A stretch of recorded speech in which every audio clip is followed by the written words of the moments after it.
Hi everyone, welcome to Clinical Pharmacist Care. I am Dr. Raman Kumar Tripathi and today I am going to tell you about the amphetamines and basically CNS stimulants. So in this we will learn about the poisoning of CNS stimulants. So first of all there is amphetamines. So, what is amphetamines? Amphetamines is a strong central nervous system stimulant that is used in the treatment of attention deficit hyperactivity disorder, that is also known as ADHD, and narcolepsy and obesity. It is commonly used as recreational drug also. Next is cocaine. And what is cocaine? Cocaine is a central nervous system stimulant mainly used recreationally for its euphoric effect. It is primarily obtained from the leaves of two coca species native to South America. The species are Erythroxylum coca and Erythroxylum novograndensis. And the third is chronic cocaine poisoning. So we can also call it cocaine toxicity. So cocaine toxicity refers to adverse events that occurs in the setting of cocaine use. These events, which can occur in combination or isolation, includes hypothermia, rhabdomyolysis, dysrhythmia, ischemia, intracranial hemorrhage, agitation, psychosis, and seizure also. We will also discuss about these in next slides.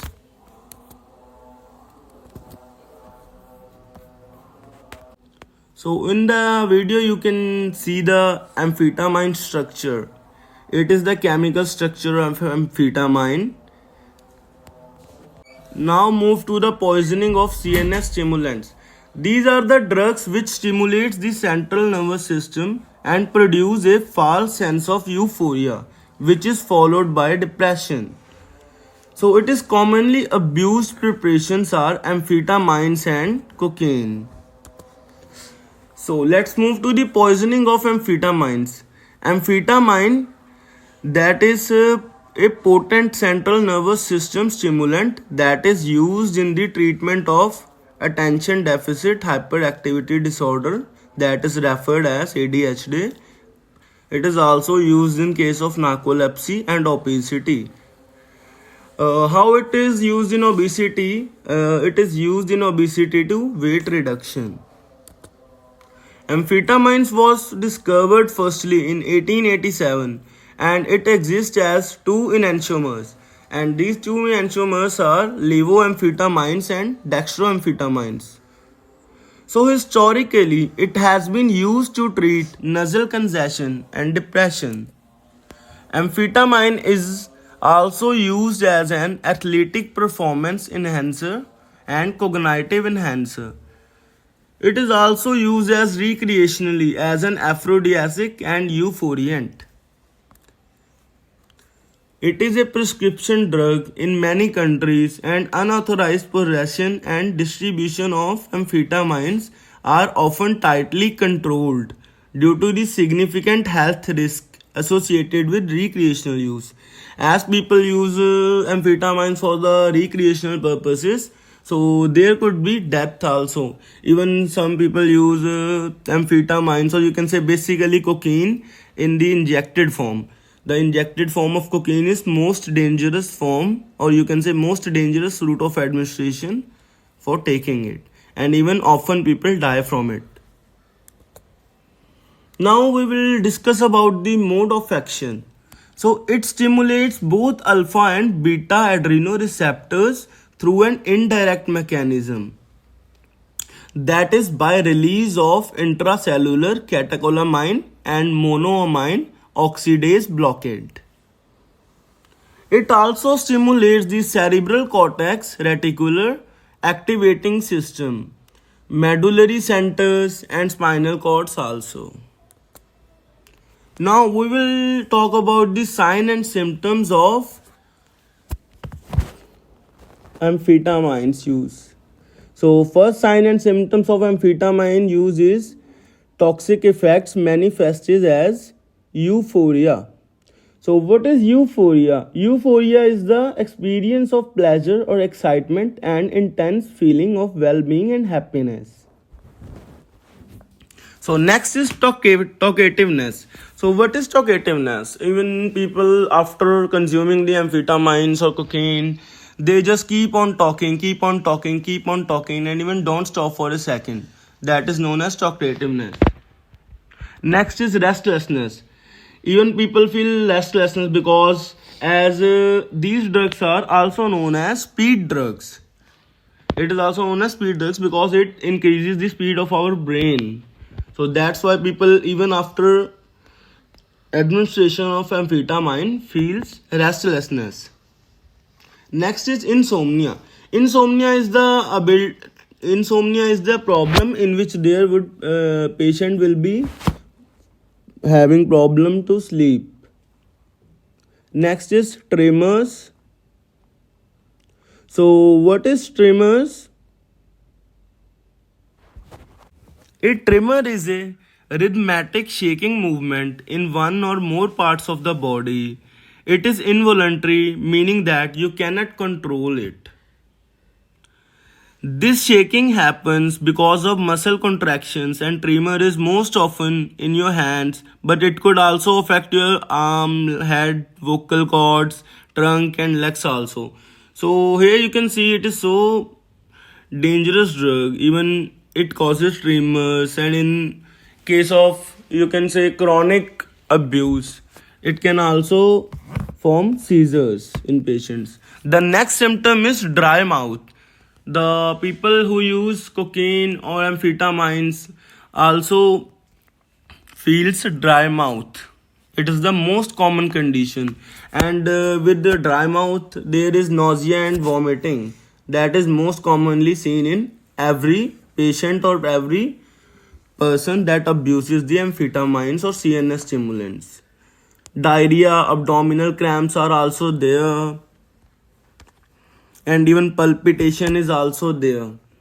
So what is palpitation? Palpitation is a sensation that the heart is racing, pounding, fluttering or skipping a beat.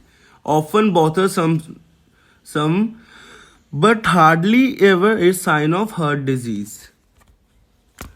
With palpitation, there is also tachycardia. Tachycardia is a condition in which the heart rate is increased too much. And loss of appetite is also there. So next, mania and delirium with hallucinations, mainly auditory, result from larger doses. Do you know about auditory hallucinations? Auditory hallucinations are hallucinations in which people often feel sounds and even hear sounds that are not even present there. So next is convulsions and coma. So what is convulsion? A sudden violent movement of the body that you cannot control is known as convulsions. So convulsions and coma are characteristic feature of severe poisoning.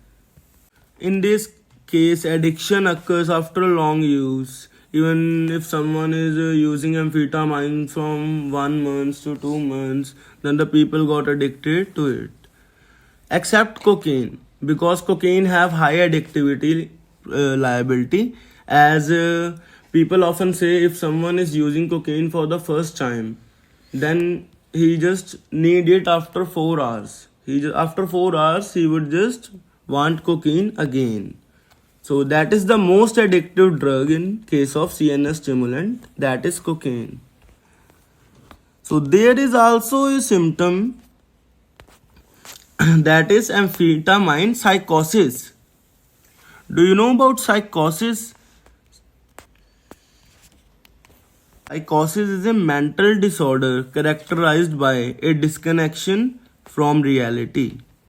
Even it may occur as a result of psychiatric illness such as schizophrenia. In other instances, it may be caused by health condition, medication or drug use. So next we will talk about the lethal dose of amphetamines. So basically the amount that could potentially lead to an person overdose varies widely from person to person. It depends on how much you ingested and how sensitive you are to stimulants. So, a lethal dose of amphetamines is reportedly between 20 to 25 mg per kilogram of weight. For example, a lethal dose of someone who weighs 70 kg would be around 140 mg. This is more than 25 times higher than the highest prescribed dose. Even death could be caused after 5 days of ingestion of high doses of amphetamines such as 1400 mg. So next move to the treatment. So the patient should be kept in a darkened room for that, and gastric lavage with tap water and activated charcoal is used. So what is gastric lavage? Gastric lavage is the administration and evacuation of small volumes of liquids through an orogastric tube to remove toxic substances within the stomach. Next is sedation with chlorpromazine is recommended. So we have to give sedative because the person could be overactive. The peripheral symptomatic action of amphetamines may be antagonized by beta-adrenergic blocking drugs. So beta blockers, also known as beta-adrenergic blocking agents, are medications that reduce blood pressure. And beta blockers work by blocking the effect of hormone epinephrine, also known as adrenaline. Even acidification of urine for elimination of amphetamines is done. Even urine acidification agents are those medications that are used to dissolve certain types of stones in kidney and bladder and to maintain acid-base balance in blood and urine. And final, the symptomatic treatment should be given. What is symptomatic treatment? Symptomatic treatment is therapy that eases the symptoms without addressing the basic cause of the disease or condition.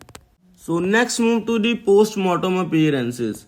So particles of unabsorbed drugs may be found in stomach, and reddish blotches on the skin could be there. Do you know about reddish blotches? Reddish blotches are a skin condition that is associated with redness of the skin that could be caused by bites, cellulitis, and even contact dermatitis, and even in some case diaper rashes is also there. Eczema, I think you guys have heard about this term, eczema. It is also a skin condition in which reddish blotches on the skin is there. Even heat rashes is also there. So next is generalized edema of the lungs. Edema means the swelling of the lungs, and pulmonary petechial hemorrhage are common. Pulmonary petechial hemorrhage is also common in this case. Petechial hemorrhages or even petechias are tiny spots of bleeding under the skin. They can be caused by simple injury, straining, or more serious conditions. And in case of amphetamine death, it could be just it can be diagnosed that the amphetamine abuse was there in that person. And final is adrenal may show hemorrhagic reaction. And hemorrhagic reaction is also known as hemorrhagic shock. It is a condition of reduced tissue perfusion resulting in the inadequate delivery of oxygen and nutrients that are necessary for cellular function. And whenever cellular oxygen demands overweight supply, both the cell and the organism are in a state of shock. Now we will see the medico-legal aspects of the amphetamines. In this case, overdose is common and even very common. Amphetamines are drugs of addiction. As I told you, it has high addiction liability.